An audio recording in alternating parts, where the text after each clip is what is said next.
ನಮಸ್ಕಾರ ಕೆಸಿಎನ್ ವಾರ್ತೆಗಳಿಗೆ ಸ್ವಾಗತ. ಮೊದಲಿಗೆ ಮುಖ್ಯಾಂಶಗಳು. ಕುಡುಪುಕಟ್ಟೆ ಸಮೀಪ ನಡೆದ ಗುಂಪು ಹತ್ಯೆ ಪ್ರಕರಣ 20 ಮಂದಿ ಆರೋಪಿಗಳ ಬಂಧನ. ಬಂದ್ಯೋಡ್ನಲ್ಲಿ ಸುರಿದ ಭಾರೀ ಗಾಳಿ ಮಳೆ, ಉರುಳಿ ಬಿದ್ದಿದೆ ತೆಂಗಿನ ಮರಗಳು, ಕೂದಲೆಲೆ ಅಂತರದಲ್ಲೇ ಪಾರಾದ ಕುಟುಂಬ. ಕಾಲುಬಾಯಿ ರೋಗವನ್ನು ತಡೆಗಟ್ಟಲು ಕ್ರಮಗಳೊಂದಿಗೆ ಮೃಗ ಸಂರಕ್ಷಣಾ ಇಲಾಖೆ ಮೇ 2 ರಿಂದ ಜಾನುವಾರುಗಳಿಗೆ ಹಾಕಲಾಗುವುದು ಲಸಿಕೆ. ಬೇಕಲ್ ಜಂಕ್ಷನ್ನಲ್ಲಿ ವಾಹನ ತಪಾಸಣೆ, ಕಾರಿನಲ್ಲಿ ಬಚ್ಚಿಟ್ಟಿದ್ದ 1.17 ಕೋಟಿ ರೂಪಾಯಿ ವಶಕ್ಕೆ.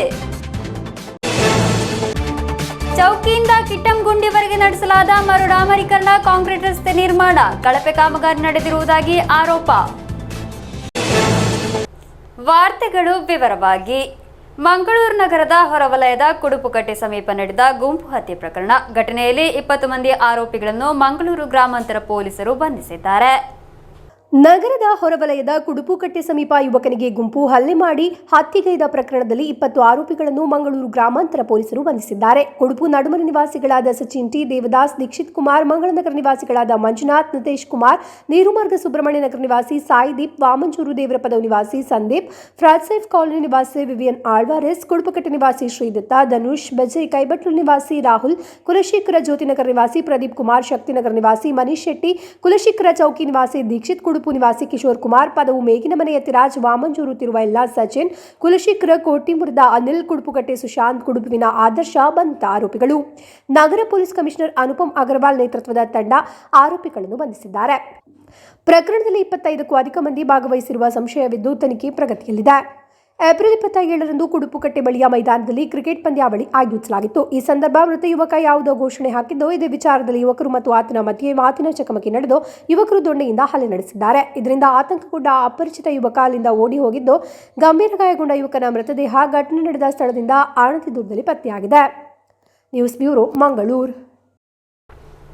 ಕಾಸರಗೋಡು ಬಂದ್ಯೋಡ್ನಲ್ಲಿ ಸುರಿದ ಭಾರೀ ಗಾಳಿ ಮಳೆಯಿಂದಾಗಿ ತೆಂಗಿನ ಮರಗಳು ಉರುಳಿ ಬಿದ್ದಿದೆ. ಕೂದಲೆಲೆ ಅಂತರದಲ್ಲಿ ಕುಟುಂಬ ಪಾರಾಗಿದೆ. ಬಂದ್ಯೋಡ್ ಅಡ್ಕ ವೀರನಗರದಲ್ಲಿರುವ ಪ್ರಭಾಕರನ್ ಎಂಬವರ ಮನೆಯ ಸಮೀಪವಾಗಿದೆ ಘಟನೆ ನಡೆದಿರುವುದು. ಸೋಮವಾರ ರಾತ್ರಿ ಸುರಿದ ಭಾರೀ ಗಾಳಿ ಮಳೆಯಿಂದಾಗಿ ತೆಂಗಿನ ಮರಗಳು ಉರುಳಿ ಬಿದ್ದಿದ್ದು ತಪ್ಪಿರುವುದು ಭಾರೀ ದೊಡ್ಡ ಅನಾಹುತ. ಅಡ್ಕ ವೀರನಗರದಲ್ಲಿರುವ ಪ್ರಭಾಕರನ್ ಎಂಬವರ ಮನೆಯ ಸಮೀಪ ತೆಂಗಿನ ಮರ ಬಿದ್ದಿದೆ. ರಾತ್ರಿ 1 ಗಂಟೆ ಸುಮಾರಿಗೆ ಈ ಘಟನೆ ನಡೆದಿರುವುದು. ಶಬ್ದ ಕೇಳಿ ಮನೆಯಿಂದ ಹೊರಗೆ ಬಂದು ನೋಡಿದಾಗ ಎದುರಿನ ಕಾಂಪೌಂಡ್ ಸಮೀಪವಿದ್ದ ತೆಂಗಿನ ಮರ ಬುಡ ಮೇಲಾಗಿ ಮನೆ ಪಕ್ಕದಲ್ಲಿ ಬಿದ್ದಿರುವುದು ಕಂಡುಬಂದಿದೆ. ಘಟನೆ ನಡೆದಾಗ ಅವರ ಪತ್ನಿ ಮತ್ತು ಮಗಳು ಸೇರಿದ ಕುಟುಂಬ ಮನೆಯಲ್ಲಿತ್ತು. ಒಂದು ದೊಡ್ಡ അനാഹുത തപ്പിದೆ ಎಂದು നിരാളരാಗಿದ್ದಾರೆ പ്രഭാകര.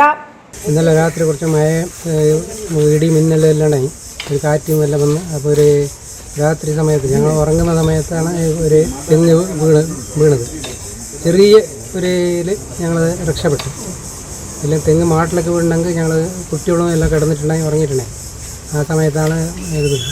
രാത്രി ഒരു 12 മണിയാവും. അങ്ങനെ 1 മണിക്ക് ഞാൻ KVക്ക് ഫോൺ എടുത്തില്ല. എന്നിട്ട് ഞാൻ തിരുവനന്തപുരം എമർജൻസി കോൾക്ക് ഞാൻ വിളിച്ചിട്ട് പറയുമ്പോൾ ആണ് ഇപ്പോൾ KVക്ക് വിളിച്ചിട്ട് അവർ പറഞ്ഞ് പെട്ടെന്ന് അവർ 1 മണിക്ക് വന്നിട്ട് ഈ സംഭവത്തിന് ശരിയാക്കി വിട്ടു. ತೆಂಗಿನ ಮರ ಬಿದ್ದ ಕಾರಣ ವಿದ್ಯುತ್ ತಂತಿಗಳು ಬಿದ್ದಿರುವುದನ್ನು ನೋಡಿ ಕೆಎಸ್ಸಿಬಿ ಸಿಬ್ಬಂದಿಗೆ ದೂರವಾಣಿ ಕರೆ ಮಾಡಲಾಯಿತಾದರೂ ದೂರವಾಣಿ ಮೂಲಕ ಅವರನ್ನು ಸಂಪರ್ಕಿಸಲು ಸಾಧ್ಯವಾಗಲಿಲ್ಲ. ಮುಂದಿನ ಮನೆಯ ಗೋಡೆಯು ತೆಂಗಿನ ಮರ ಕುಸಿತದಲ್ಲಿ ಸಂಪೂರ್ಣವಾಗಿ ನಾಶವಾಗಿದೆ. News bureau, Kasaragod. ಕಾಲುಬಾಯಿ ರೋಗವನ್ನು ತಡೆಗಟ್ಟಲು ತೀವ್ರ ಕ್ರಮಗಳೊಂದಿಗೆ ಮೃಗ ಸಂರಕ್ಷಣಾ ಇಲಾಖೆ ರಾಷ್ಟ್ರೀಯ ಜಂತುರೋಗ ನಿಯಂತ್ರಣ ಯೋಜನೆಯ ಭಾಗವಾಗಿ ಮೇ 2 ರಿಂದ ಜಾನುವಾರುಗಳಿಗೆ ಲಸಿಕೆ ಹಾಕಲಾಗುವುದು ಎಂದು ಜಿಲ್ಲಾ ಮೃಗ ಸಂರಕ್ಷಣಾ ಅಧಿಕಾರಿ ಡಾಕ್ಟರ್ ಪಿಕೆ ಮನೋಜ್ ಕುಮಾರ್ ಸುದ್ದಿಗೋಷ್ಠಿಯಲ್ಲಿ ತಿಳಿಸಿದರು.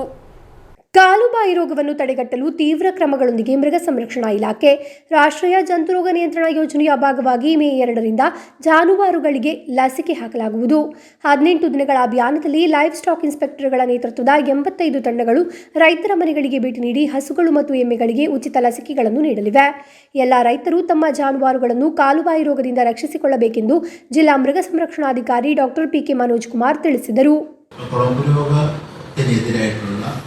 6ാം റൗണ്ട് NADCP പ്രതിരോധ കുത്തിവയ്പ്പ് മെയ് 2-ാം തീയതി മുതൽ 18 പ്രവർത്തന ദിവസങ്ങളിൽ നമ്മുടെ സംസ്ഥാനം ഒട്ടാകെ ആരംഭിക്കുകയാണ്.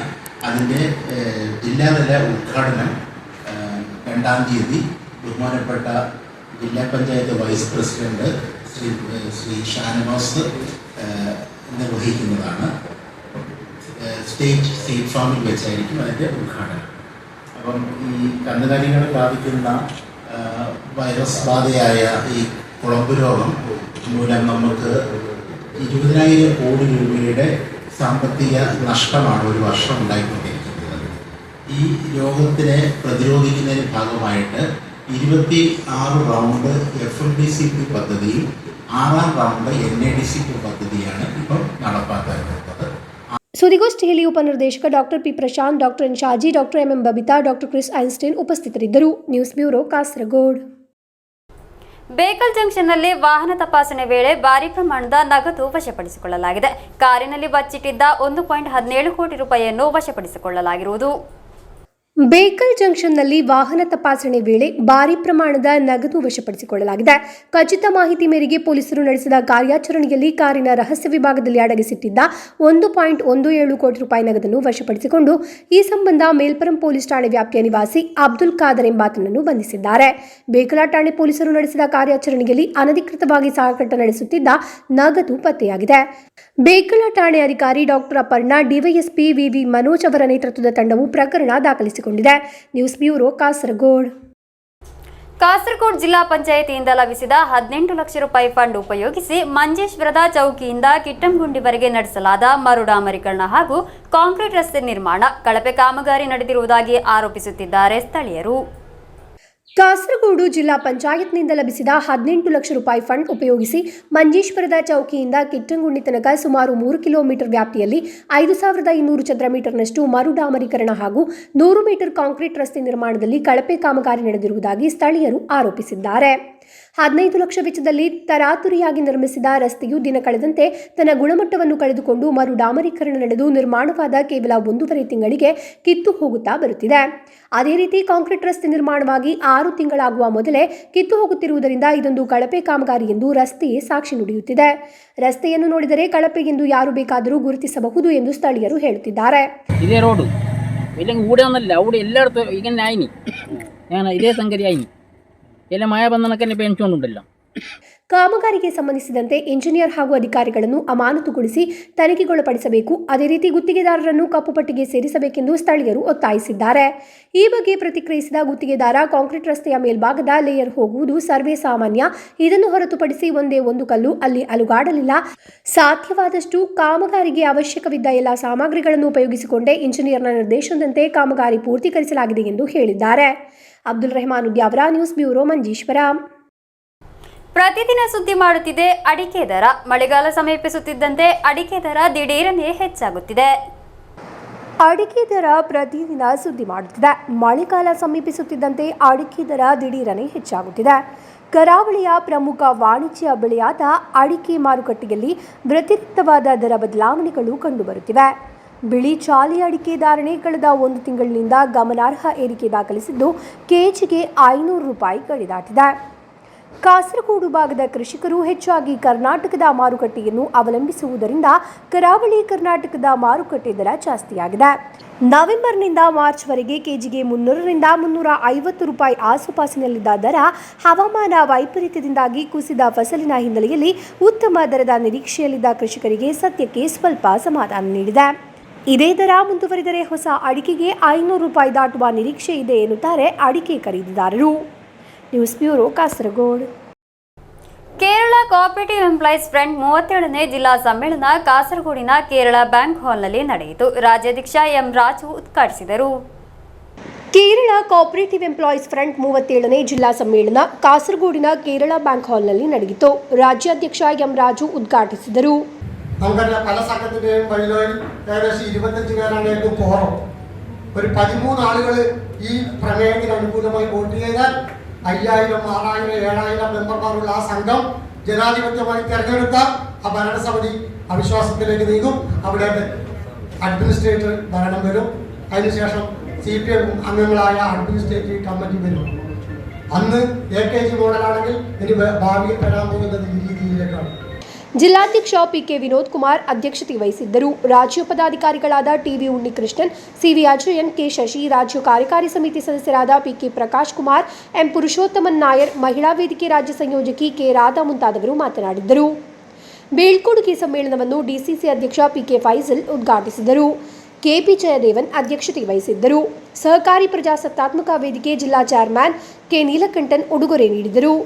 You Prashanth Kumar, G Madhusoodanan, KM Abdulla, MK Govindan, E Manikandan, K Nagaveni, A Sudheesh Kumar ಮುಂತಾದವರು ಮಾತನಾಡಿದರು. ಸ್ಮರಣಿಕೆ ಬಿಡುಗಡೆ ಕಾರ್ಯ ಮಾಜಿ ರಾಜ್ಯಾಧ್ಯಕ್ಷ ಪಿಕೆ ವಿನಯ್ ಕುಮಾರ್ ನಿರ್ವಹಿಸಿದರು. ಪಿ ವಿನೋದ್ ಕುಮಾರ್ ಅಧ್ಯಕ್ಷತೆ ವಹಿಸಿದ್ದರು. ಕೆ ನಾರಾಯಣ ನಾಯರ್, ಎಕೆ ಶಶಾಂಕನ್ ಮಾತನಾಡಿದರು. ಮೇ 9, 10 ಮತ್ತು 11ರಂದು ಕಣ್ಣೂರಿನಲ್ಲಿ ನಡೆಯಲಿರುವ 37ನೇ ರಾಜ್ಯ ಸಮ್ಮೇಳನದ ಪೂರ್ವಭಾವಿಯಾಗಿ ಜಿಲ್ಲಾ ಸಮ್ಮೇಳನ ನಡೆಸಲಾಗಿರುವುದು. News bureau, Kasaragod. Kasaragod Dialife super speciality ಆಸ್ಪತ್ರೆಯಲ್ಲಿ 24 ಗಂಟೆ ಕಾರ್ಯನಿರ್ವಹಿಸುವ ಡಯಾಲಿಸಿಸ್ ಘಟಕದ ಉದ್ಘಾಟನೆ ನಡೆಯಿತು. ಸೈಯದ್ ಮೊಹಮ್ಮದ್ ಜಿಫ್ರಿ ಮುತುಕೋಯ ತಂಗಳ್ ಅದ್ದೂರಿ ಸಮಾರಂಭದಲ್ಲಿ ಉದ್ಘಾಟನೆಯನ್ನು ನೆರವೇರಿಸಿದರು. ಕಾಸರಗೋಡು ಡಯಾಲೈಫ್ ಸೂಪರ್ ಸ್ಪೆಷಾಲಿಟಿ ಆಸ್ಪತ್ರೆಯಲ್ಲಿ 24 ಗಂಟೆ ಕಾರ್ಯನಿರ್ವಹಿಸುವ ಡಯಾಲಿಸಿಸ್ ಘಟಕದ ಉದ್ಘಾಟನೆ ನಡೆಯಿತು. ಸೈಯದ್ ಮೊಹಮ್ಮದ್ ಜಿಫ್ರಿ ಮುತ್ತುಕೋಯ ತಂಗಳ್ ಅದ್ದೂರಿ ಸಮಾರಂಭದಲ್ಲಿ ಉದ್ಘಾಟನೆಯನ್ನು ನೆರವೇರಿಸಿದರು. ಉದ್ಘಾಟನೆಗೆ ಸಂಬಂಧಿಸಿ ನಡೆದ ಉಚಿತ ಮೆಗಾ ಮೆಡಿಕಲ್ ಕ್ಯಾಂಪ್ ಅನ್ನು ಎನ್ಪಿಎಂ ಸೈಯದ್ ಶರಾಫುದ್ದೀನ್ ತಂಗಳ್ ಅಲ್ಹಾದಿ ರಬ್ಬಾನಿ ಕುನ್ನುಂಗೈ ಉದ್ಘಾಟಿಸಿದರು. ಡಯಾಲೈಫ್ ಆಸ್ಪತ್ರೆಯ ಆಡಳಿತ ನಿರ್ದೇಶಕ ಡಾಕ್ಟರ್ ಮೊಯ್ದೀನ್ ಕುಂಜಿ ಆಯ್ಕೆ, ಡಾಕ್ಟರ್ ಮೊಯ್ದೀನ್ ನಫ್ಸೀರ್ ಪಾದೂರು ಇವರ ನೇತೃತ್ವದಲ್ಲಿ ನಡೆದ ಶಿಬಿರದಲ್ಲಿ ಮಂಗಳೂರು ಮತ್ತು ಕಾಸರಗೋಡಿನ ತಜ್ಞ ವೈದ್ಯರ ಸೇವೆ ವಿವಿಧ ಚಿಕಿತ್ಸಾ ಕ್ಷೇತ್ರಗಳಲ್ಲಿ ಲಭ್ಯವಾಗಿದೆ. ಮಾತ್ರವಲ್ಲದೆ ತಜ್ಞ ತಂತ್ರಜ್ಞರ ಮೇಲ್ವಿಚಾರಣೆಯಲ್ಲಿ ಉಚಿತ ರಕ್ತ ತಪಾಸಣೆ ಹಾಗೂ ಉಚಿತವಾಗಿ ಅಲ್ಟ್ರಾಸೌಂಡ್ ಸ್ಕ್ಯಾನಿಂಗ್ ಅನ್ನು ನಡೆಸಲಾಯಿತು. ಹಲವಾರು ಮಂದಿ ಈ ಕ್ಯಾಂಪ್ನ ಪ್ರಯೋಜನ ಪಡೆದುಕೊಂಡರು. News bureau, Kasaragod. ಕರಾವಳಿ ರಕ್ಷಣಾ ಯಾತ್ರೆಯೊಂದಿಗೆ ಯೂತ್ ಫ್ರಂಟ್ ಮೇ 1ರಂದು ಕಾಸರಗೋಡಿನಿಂದ ಆರಂಭವಾಗುವ ಯಾತ್ರೆ 9ರಂದು ತಿರುವನಂತಪುರದಲ್ಲಿ ಸಮಾಪನಗೊಳ್ಳಲಿದೆ. ಸಮುದ್ರದ ಹಕ್ಕುಗಳ ಕಾನೂನನ್ನು ಜಾರಿಗೆ ತರಬೇಕೆಂದು ಆಗ್ರಹಿಸಿ ಈ ಯಾತ್ರೆಯನ್ನು ನಡೆಸುತ್ತಿರುವುದಾಗಿ ಮುಖಂಡರು ಸುದ್ದಿಗೋಷ್ಠಿಯಲ್ಲಿ ತಿಳಿಸಿದರು.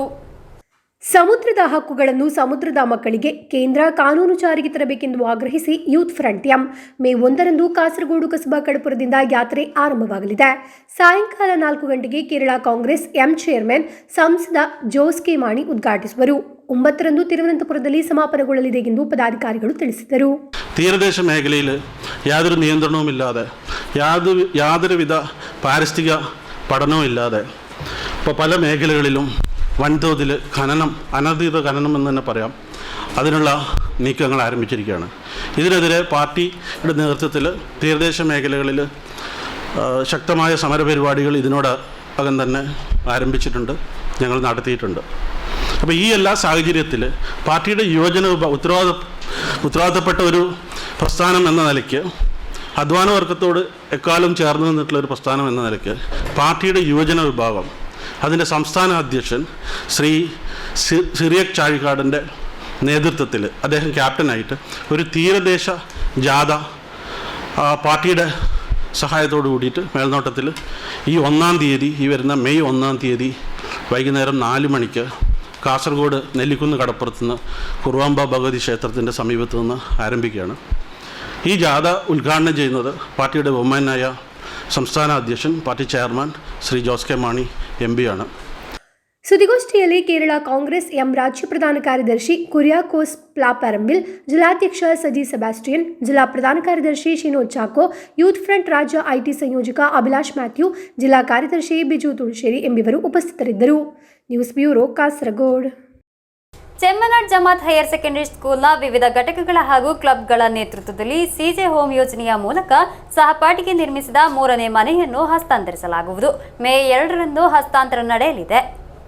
ಚೆಮ್ಮನಾಡ್ ಜಮಾತ್ ಹೈಯರ್ ಸೆಕೆಂಡರಿ ಸ್ಕೂಲ್ನ ವಿವಿಧ ಘಟಕಗಳ ಮತ್ತು ಕ್ಲಬ್ಗಳ ನೇತೃತ್ವದಲ್ಲಿ ಸಿಜೆ ಹೋಮ್ ಯೋಜನೆಯ ಮೂಲಕ ಸಹಪಾಠಿಗೆ ನಿರ್ಮಿಸಿದ 3ನೇ ಮನೆಯನ್ನು ಹಸ್ತಾಂತರಿಸಲಾಗುವುದು. ಮೇ 2ರಂದು 10:30ರ ಸುಮಾರಿಗೆ ಮನೆಯ ಹಸ್ತಾಂತರ ನಡೆಯಲಿದೆ. ಕೇರಳ ವಿಧಾನಸಭಾ ಸ್ಪೀಕರ್ AN ಶಂಸೇರ್ ಮನೆಯ ಹಸ್ತಾಂತರವನ್ನು ನೆರವೇರಿಸಲಿದ್ದಾರೆ ಎಂದು ಪದಾಧಿಕಾರಿಗಳು ತಿಳಿಸಿದರು. ചെമ്മനാട് ജമാഅത്ത് ഹയർ സെക്കൻഡറി സ്കൂളിലെ വിവിധ യൂണിറ്റുകളുടെയും ക്ലബ്ബുകളുടെയും നേതൃത്വത്തിൽ താങ്ങാവാൻ തണലാവാൻ സഹപാഠിക്കൊരു വീട് എന്ന പ്രമേയത്തിൽ CJ ഹോം പദ്ധതിയിലൂടെ സഹപാഠിക്ക് നിർമ്മിച്ച 3ാമത് വീടിൻ്റെ കൈമാറ്റം മെയ് 2 വെള്ളിയാഴ്ച രാവിലെ 10:30 ബഹുമാനപ്പെട്ട കേരള നിയമസഭാ സ്പീക്കർ AN ഷംസീർ നിർവഹിക്കും.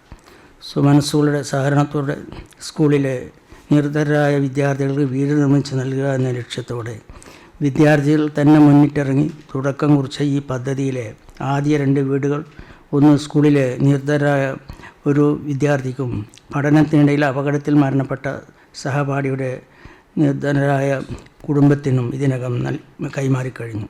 4ാം വീടിൻ്റെ നിർമ്മാണവും അവസാന ഘട്ടത്തിലാണ്. ಸುದ್ದಿಗೋಷ್ಠಿಯಲ್ಲಿ CT Ahmed Ali, PM Abdulla, doctor Sukumaran Nair ಮುಂತಾದವರು ಉಪಸ್ಥಿತರಿದ್ದರು. News bureau, Kasaragod.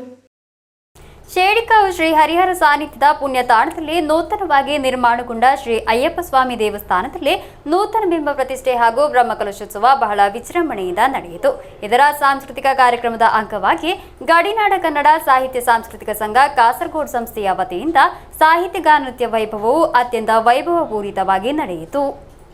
ಕಾಸರಗೋಡು ಜಿಲ್ಲೆಯ ಕುಂಬಳೆ ಸೀಮೆಯ ಶೇಡಿಕಾವು ಶ್ರೀ ಹರಿಹರ ಸಾನ್ನಿಧ್ಯದ ಪುಣ್ಯತಾಣದಲ್ಲಿ ನೂತನವಾಗಿ ನಿರ್ಮಾಣಗೊಂಡ ಶ್ರೀ ಅಯ್ಯಪ್ಪ ಸ್ವಾಮಿ ದೇವಸ್ಥಾನದಲ್ಲಿ ನೂತನ ಬಿಂಬ ಪ್ರತಿಷ್ಠೆ ಹಾಗೂ ಬ್ರಹ್ಮಕಲಶೋತ್ಸವ ಬಂಬ್ರಾಣ ಗ್ರಾಮದ ಕಲ್ಕುಲಾಬೂಡು ಶಂಕರನಾರಾಯಣ ಕಡಮಣ್ಣಾಯರವರ ಪೌರೋಹಿತ್ಯದಲ್ಲಿ ಶ್ರೀ ಕ್ಷೇತ್ರ ಧರ್ಮಸ್ಥಳದ ಧರ್ಮಾಧಿಕಾರಿ ರಾಜಶ್ರೀ ಡಾಕ್ಟರ್ ಡಿ ವೀರೇಂದ್ರ ಹೆಗಡೆಯವರ ಆಶೀರ್ವಾದದೊಂದಿಗೆ ವಿವಿಧ ವೈದಿಕ, ಧಾರ್ಮಿಕ ಮತ್ತು ಸಾಂಸ್ಕೃತಿಕ ಕಾರ್ಯಕ್ರಮಗಳೊಂದಿಗೆ ಬಹಳ ವಿಜೃಂಭಣೆಯಿಂದ ನಡೆದು ಬರುತ್ತಿದೆ. ಇದರ ಸಾಂಸ್ಕೃತಿಕ ಕಾರ್ಯಕ್ರಮದ ಅಂಗವಾಗಿ ಹರಿವರಾಸನಂ ಪುಣ್ಯ ವೇದಿಕೆಯಲ್ಲಿ ಗಡಿನಾಡ ಕನ್ನಡ ಸಾಹಿತ್ಯ ಸಾಂಸ್ಕೃತಿಕ ಸಂಘ ರಿಜಿಸ್ಟರ್ಡ್ ಕಾಸರಗೋಡು ಸಂಸ್ಥೆಯ ವತಿಯಿಂದ ಸಾಹಿತ್ಯ ಗಾನ ನೃತ್ಯ ವೈಭವ ಅತ್ಯಂತ ವೈಭವಪೂರಿತವಾಗಿ ಹಲವು ವಿಧ ಕಲಾ ಪ್ರಕಾರಗಳ ಪ್ರಸ್ತುತಿಯಿಂದ ಗಮನ ಸೆಳೆಯಿತು. ಡಾಕ್ಟರ್ ವಾಣಿಶ್ರೀ ಕಾಸರಗೋಡು ಅವರ ಸಾಹಿತ್ಯ ಪ್ರಸ್ತುತಿ ಹಾಗೂ ನಿರೂಪಣೆಯೊಂದಿಗೆ ಸಾಗಿದ ಕಾರ್ಯಕ್ರಮದ ವೇದಿಕೆಯಲ್ಲಿ ಸಂಸ್ಥೆಯ ಕಲಾವಿದರಾದ ಗುರುರಾಜ್ ಕಾಸರಗೋಡು, ವರ್ಷಾ ಶೆಟ್ಟಿ, ಶ್ವೇತಾ ಹೊಳ್ಳ, ಹಂಶಿತ್ ಆಳ್ವ, ಶೈಲಜಾ ಹೊಳ್ಳ, ಸಾನ್ವಿ ಆರ್ ರೈ, ಸಾತ್ವಿಕ ಎಸ್ಕೆ, ಭುವಿ ಸಜಿಪ, ಆರಾಧ್ಯ ಎಸ್ ಆಳ್ವ ಮುಂತಾದವರು ಭಾಗವಹಿಸಿ ಜನಮನ ರಂಜಿಸಿದರು. ವೇದಿಕೆಯಲ್ಲಿ ಉಪಸ್ಥಿತರಿದ್ದ ಕಡಿಪುರ ಮಾನಪತ್ರಿಕೆಯ ಮುಖ್ಯಸ್ಥರಾದ ನಾರಾಯಣ ಚಂಬಲ್ತಿಮಾರ್, ಬ್ರಹ್ಮಕಲಶೋತ್ಸವ ಸಮಿತಿಯ ವತಿಯಿಂದ ಶಂಕರ ಆಳ್ವ, ಮುಂಬೈ ಬಂಟರ ಮಹಿಳಾ ಸಂಘದ ಅಧ್ಯಕ್ಷರು, ಹಲವಾರು ಸಂಘ ಸಂಸ್ಥೆಗಳ ಮುಂದಾಳು ರೇವತಿ ಶೆಟ್ಟಿ ಮುಂಬೈ, ಕುಂಬ್ಳೆ ಕೋಆಪರೇಟಿವ್ ಸೊಸೈಟಿಯ ಡೈರೆಕ್ಟರ್ ಆಗಿರುವ ರಚನಾ ಮಾಧವ ಶೆಟ್ಟಿ, ಪವಿತ್ರ ಸಜಿಪ, ಜಯಪ್ರಭಾ ವೈ ಮುಂತಾದ ಗಣ್ಯಾತಿಗಣ್ಯರ ಸಮ್ಮುಖದಲ್ಲಿ ಭಾಗವಹಿಸಿದ ಸಂಸ್ಥೆಯ ಎಲ್ಲ ಕಲಾಕುಸುಮಗಳಿಗೆ ಸಂಸ್ಥೆಯ ವತಿಯಿಂದ ಗೌರವ ಸ್ಮರಣಿಕೆ ನೀಡಿ ಪುರಸ್ಕರಿಸಲಾಯಿತು. ಕಾರ್ಯಕ್ರಮದ ಸ್ವಾಗತ ಭಾಷಣದಲ್ಲಿ ನಾರಾಯಣ ಚಂಬಲ್ತಿಮಾರ್ ಅವರು ಸಂಸ್ಥೆಯ ಕಾರ್ಯವೈಖರಿಯನ್ನು, ಸಂಸ್ಥೆಯು ಕಲಾವಿದರಿಗೆ ನೀಡುವ ಮಾನ್ಯತೆಯನ್ನು, ಪ್ರತಿಯೊಂದು ಕಲೆಗೂ ಸಂಸ್ಥೆ ಪ್ರೋತ್ಸಾಹ ನೀಡುವ ಪರಿಯನ್ನು ಹೊಗಳಿ ಕೊಂಡಾಡಿ ಸಂತಸ ವ್ಯಕ್ತಪಡಿಸಿದರು. News bureau, Kasaragod. ಕೊನೆಯಲ್ಲಿ ಮತ್ತೊಮ್ಮೆ ಮುಖ್ಯಾಂಶಗಳು. ಕುಡುಪುಕಟ್ಟೆ ಸಮೀಪ ನಡೆದ ಗುಂಪು ಹತ್ಯೆ ಪ್ರಕರಣ, 20 ಮಂದಿ ಆರೋಪಿಗಳ ಬಂಧನ. ಬಂದ್ಯೋಡ್ನಲ್ಲಿ ಸುರಿದ ಭಾರೀ ಗಾಳಿ ಮಳೆ, ಉರುಳಿ ಬಿದ್ದಿದೆ ತೆಂಗಿನ ಮರಗಳು, ಕೂದಲೆಲೆ ಅಂತರದಲ್ಲೇ ಪಾರಾದ ಕುಟುಂಬ. ಕಾಲುಬಾಯಿ ರೋಗವನ್ನು ತಡೆಗಟ್ಟಲು ಕ್ರಮಗಳೊಂದಿಗೆ ಮೃಗ ಸಂರಕ್ಷಣಾ ಇಲಾಖೆ, ಮೇ 2ರಿಂದ ಜಾನುವಾರುಗಳಿಗೆ ಹಾಕಲಾಗುವುದು ಲಸಿಕೆ. ಬೇಕಲ್ ಜಂಕ್ಷನ್ನಲ್ಲಿ ವಾಹನ ತಪಾಸಣೆ, ಕಾರಿನಲ್ಲಿ ಬಚ್ಚಿಟ್ಟಿದ್ದ 1.17 ಕೋಟಿ ರೂಪಾಯಿ ವಶಕ್ಕೆ. ಚೌಕಿಯಿಂದ ಕಿಟ್ಟಂಗುಂಡಿವರೆಗೆ ನಡೆಸಲಾದ ಮರು ಡಾಮರೀಕರಣ, ಕಾಂಕ್ರೀಟ್ ರಸ್ತೆ ನಿರ್ಮಾಣ, ಕಳಪೆ ಕಾಮಗಾರಿ ನಡೆದಿರುವುದಾಗಿ ಆರೋಪ. ಇಂದಿನ ವಾರ್ತಾ ಸಂಚಿಕೆಗೆ ಮುಕ್ತಾಯವಾಯಿತು. ಮುಂದಿನ ವಾರ್ತಾ ಸಂಚಿಕೆಗೆ ಭೇಟಿಯಾಗೋಣ. ವಂದನೆಗಳು.